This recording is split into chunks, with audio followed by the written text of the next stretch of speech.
अस्सलाम वालेकुम रहमतुल्लाहि वबरकातुहू।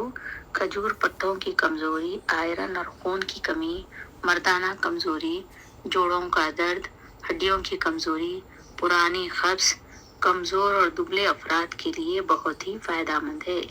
हमारे हुज़ूर सल्लल्लाहु अलैहि वसल्लम को खजूर बहुत ही मरगूब फल था। ये उन्हें बहुत पसंद था। खजूर के खाने से हमको भूख भी नहीं लगती। अगर हम 2 खजूर खा लें तो कम से कम 3 से 4 घंटे तक बगैर खाना खाए के भी हम रह सकते हैं।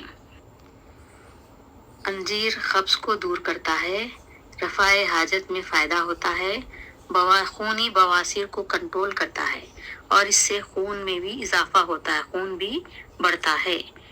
तून ये भी एक जन्नती फल है। ये बरकत वाला फल कहलाता है। हज़रत हुज़ूर अब्बास रज़ियल्लाहु ताला अन्हु ने फरमाया, चमड़े और खाल को रंगने के लिए इस्तेमाल किया जाता है। इसके तेल से पुराने ज़माने में चिराग भी जलाया जाता था।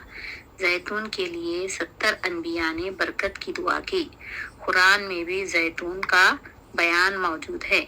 जैतून से कैंसर, ब्लड प्रेशर, शुगर को कंट्रोल करता है, हड्डियों को मजबूत बनाता है और LDL यानी बैड कोलेस्ट्रॉल को कंट्रोल करता है और गुड कोलेस्ट्रॉल भी बनाता है। जैतून बहुत ही फायदेमंद ये फल है। इसको खाने से लोग खाने के लिए भी तेल के तौर पे इस्तेमाल करते हैं। इससे खून की सफाई भी होती है। इस वीडियो को लाइक और शेयर कीजिए और सब्सक्राइब कीजिए। अल्लाह हाफिज़।